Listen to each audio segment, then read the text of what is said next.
আসসালামু আলাইকুম বন্ধুরা, এবি কিচেনে সবাইকে স্বাগত।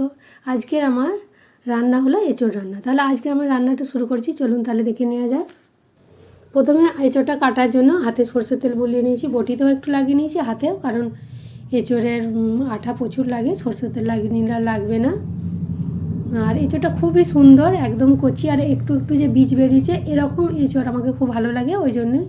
আর 1 কিলো এঁচোড় ছিল, 500 অর্ধেকটা রান্না করছি, এটাই বেশি, কারণ আমরা রোজা আছি, 2 জন খাবো, আর পুরোটা রান্না করলে উঠবেও না। আর এঁচোড় এইভাবে আমি ছোটো ছোটো করে টুকরো করে কেটে নিই, তাহলে খুবই সুবিধা হয়। মাঝের এই শিরের অংশটা ফেলে দিচ্ছি, এইভাবে কাটবেন, দেখবেন হাতে আঠাটাও কম লাগবে, আর খুবই সুবিধা হয় ছিলতে, কাটতে। এরকম যেরকম পিস করব আমি এরকম ছোটো ছোটো পিস করে নিচ্ছি, এটা খুবই সুবিধা হয়। এইভাবে একবার এঁচোড় কেটে দেখবেন, দেখবেন খুব সুবিধা। আটাগুলো খুব একটা হাতে লাগবে না, আমার তো আটা হাতে তেল লাগিয়েছি, অল্প লেগেছিলো, যা লেগেছে একটু বটিতে। পানিটা এদিকে রেখেছিলাম, কিন্তু সুবিধা হচ্ছে না। আর পানিতে আমি একটু হলুদ দিয়ে দিয়েছি, তাহলে এঁচোড়টা কালো হবে না। এতে একটু দাগ আছে, কেটে দিলাম। এই যে কত সুন্দর উঠে যাচ্ছে, আর খুবই তাড়াতাড়ি এঁচোড় কাটা হয়ে যাবে। এভাবে ছিলছি আর একটা করে টুকরো দিয়ে দিচ্ছি। যারা গোটা গোটা ছিলে এঁচোড় গোটাটা ছিলেন, দেখবেন ছিলতে যে খুবই অসুবিধা হয়, এইভাবে করে দেখবেন একবার, দেখবেন খুব তাড়াতাড়ি, খুব সুন্দর, হাতে বেশি আটাও লাগবে না, খুবই সহজেই তাড়াতাড়ি এঁচোড় কাটা হয়ে যাবে। এভাবে পুরো এঁচোড়টাই আমার কাটা হয়ে গেল। আমি যতক্ষণ না রান্না করছি এইভাবে হলুদ পানিতে ভিজিয়ে রাখবো, তাহলে কালো হবে না। এই যে এটাই অনেকটা হয়েছে।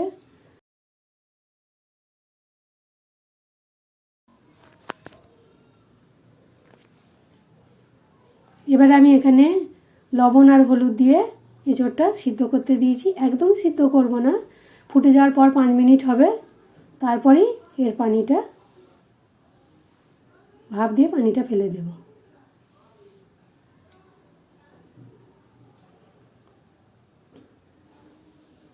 এটা আমি ঝুড়িতে ছেঁকে নিয়েছি। এবারে আমি এখানে তেলের ওপরে একটা আলু দিয়েছি, আলুটাকে ছোটো ছোটো টুকরো করে নিয়েছি, লবণ আর একটু হলুদ দেব, দিয়ে এটাকে ভেজে নিচ্ছি।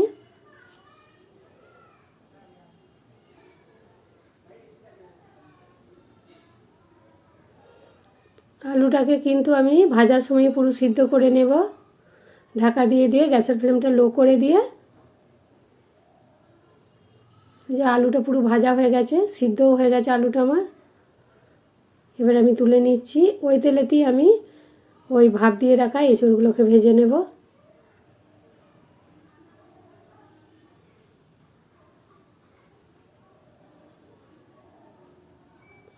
এঁচোড়গুলোতে হলুদ দেওয়া আছে, আর হালকা লবণ দেবো একটু, দিয়ে উল্টে পাল্টে এটাও গ্যাসের ফ্লেমটা কিন্তু লো করে দেব, দিয়ে ঢাকা দিয়ে দিয়ে ভেজে নেব, হাফ সিদ্ধ হয়ে যাবে।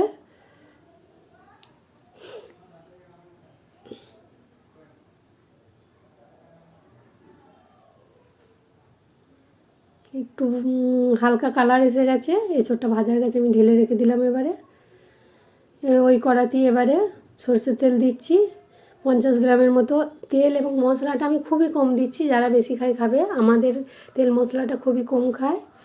তা আমি এখানে একটা তেজপাতা ছিঁড়ে দিলাম, শুকনো লঙ্কার গোটা জিরে ফোড়ন দিলাম, আর কিছু গোটা গরম মশলা, 2টো এলাচ, লবঙ্গ, আর 2 টুকরো দারচিনি, সবকটাকে ফোড়ন দিয়ে 10 থেকে 15 সেকেন্ড নেড়ে নিলাম, এর ফ্লেভারগুলো বেরিয়ে গেল।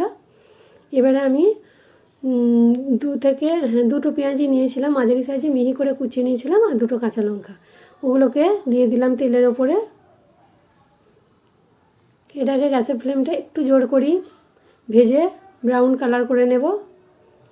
হালকা আমার কালার এসে গেছে, এবার আমি তেলের ওপরে লঙ্কার গুঁড়োটা দেব, আর এখানে আমি ঝাল লঙ্কাটাই দিচ্ছি, কাশ্মীরি লঙ্কাটা আমার শেষ হয়ে গেছিলো, ওটা কালারের জন্য সব থেকে ভালো হয়।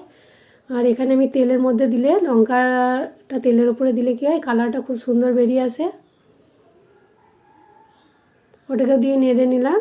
এবারে এখানে আমি টমেটো দিয়ে দিচ্ছি একটা ছোটো সাইজের, এটাকে দেওয়ার পর হালকা লবণ দিয়ে দেবো, তাহলে টমেটোটা গলে যাবে তাড়াতাড়ি।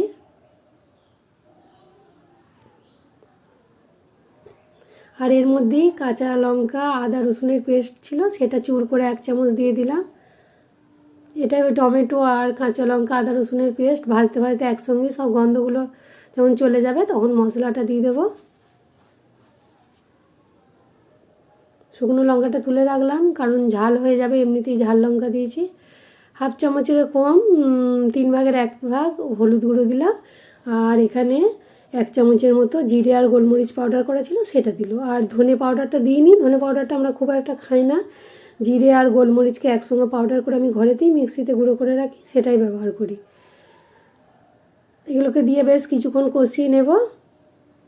আর একটা মশলা দিই, সেটা হচ্ছে মাংসের মশলা, গরম মশলা, তারপরে ধনে লঙ্কা দিয়ে করা থাকে, সেই মশলাটা দিলাম।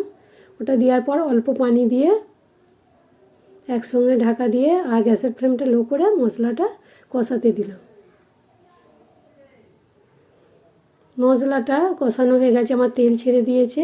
এবার আমি ভেজে রাখা এঁচোড়টা দিয়ে দেবো। তেল ছেড়ে দিয়েছে মশলাটা।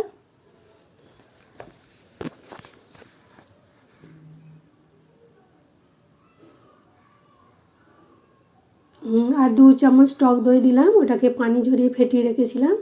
এটাকে দিয়ে কিন্তু আর মিনিট 5 কষিয়ে নেব। গ্যাসের ফ্লেমটা কিন্তু লো থাকবে, জোর করা চলবে না। মিনিট 5 কষানো হয়ে গেছে। এবারে আমি ভেজে রাখা এঁচোড় আর আলুটা দিয়ে দেবো।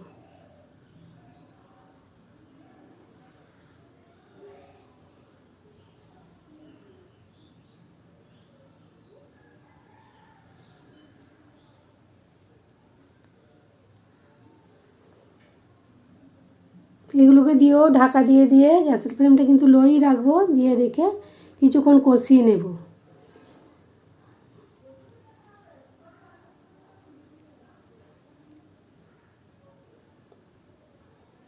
আমি কিন্তু পুরো রান্না গ্যাসের ফ্লেমটা লোতেই রেখে করেছি।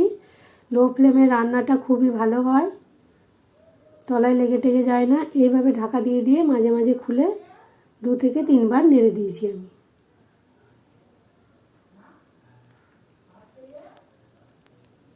এবারে আমি ফুটানো পানি দিচ্ছি। সব সময় গরম পানি তরকারিতে দিলে তরকারির স্বাদটাই এক অপূর্ব হয়। সেই কারণে তরকারি যখনই রান্না করবেন, মুরগির মাংস হোক যাই হোক, গরম পানি দেওয়ার চেষ্টা করবেন, দেখবেন এর স্বাদ অনেকটাই ভালো হবে। দেখ পরিমাণ মতো যতটা পানি লাগে আমি দিয়ে দিলাম। দিয়ে এবারে গ্যাসের ফ্লেমটা একটু জোরে করে ফুটিয়ে দেব। ফুটিয়ে দেওয়ার পরে ফুটে গেলে গ্যাসের ফ্লেমটা আমি লো করে দেবো।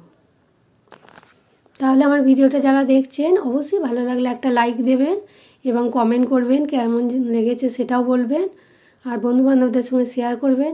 আর যদি নতুন বন্ধু হয় অবশ্যই আমার চ্যানেলটা সাবস্ক্রাইব করার অনুরোধ রইল।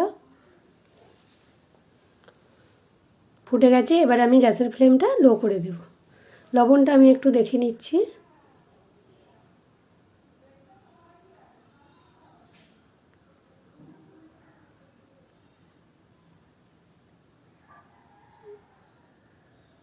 এবারে আমি এঁচোড়টা সিদ্ধ হয়েছে নাকি দেখে নেব একটু।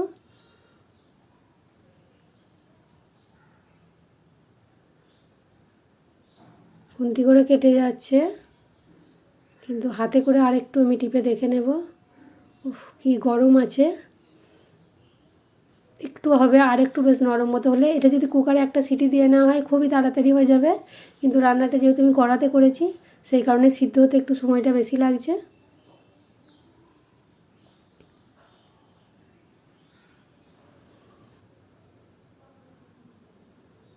সিদ্ধ হয়ে যাওয়ার পর উপর থেকে ধনেপাতা দিয়ে আর 1 চামচ ঘি দিয়ে নামিয়ে ঢাকা দিয়ে 5 মিনিট রেখে দেবো। তারপরে গরম গরম ভাতের সঙ্গে খেতে তো এর স্বাদ অপূর্ব লেগেছিল। তাহলে এইভাবে রান্না একবার করে দেখবেন, যদি ভালো লাগে অবশ্যই আমার ভিডিওতে লাইক কমেন্ট শেয়ার করবেন। আর এই পর্যন্তই, আমরা অন্য রেসিপি নিয়ে হাজির হব। সবাই ভালো থাকবেন, সুস্থ থাকবেন।